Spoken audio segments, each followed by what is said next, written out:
1, 2, 3, 4. 1, 2, 3 de. Buyur. Abi sen nə qədər şalvar ala bilərəm? Çok iyi. Hacım. Mən sözüm bu saxta dərmanları xəstələrimə yazmağa razıyam. Sən də and içdirəm ki, o idarə var, içəri girir sənət göstərər. Nədir onun adı? Korrupsiya. Ay sağ ol. O idarə gəlib səni tutsa, mənə satan döysən. And iç. Mən sənin üçün şirinəm, kiməm, şərəfimə and olsun ki, mən səni satan döyəm, buyur. Şərəfi and olsun? Hə. Sən keçin dəfə şərəfi and düşdün, nəyə öldürürdülər çok iyi. Buyur. Bəri dur. Səni satan. Ay sağ ol, ben inandım. İndi inandım sənə. Satacağım sən xəstələrə dərmanları. Sən zəng gəlir. Buyur. Yoxdur da. Alo.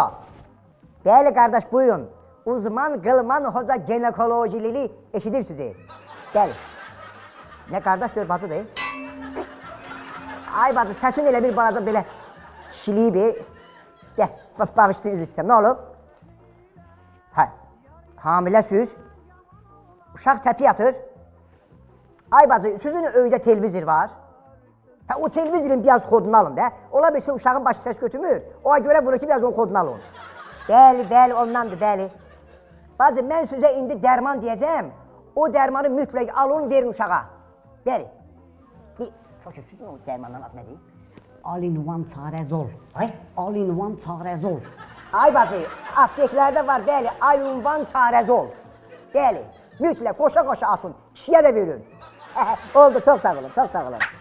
Köçük yazdın, siftə elədim, xeyir olsun. Semişkanı götürdüm, halallığını. Getdin, köçük getdin, bir sən nə qədər pul var burada.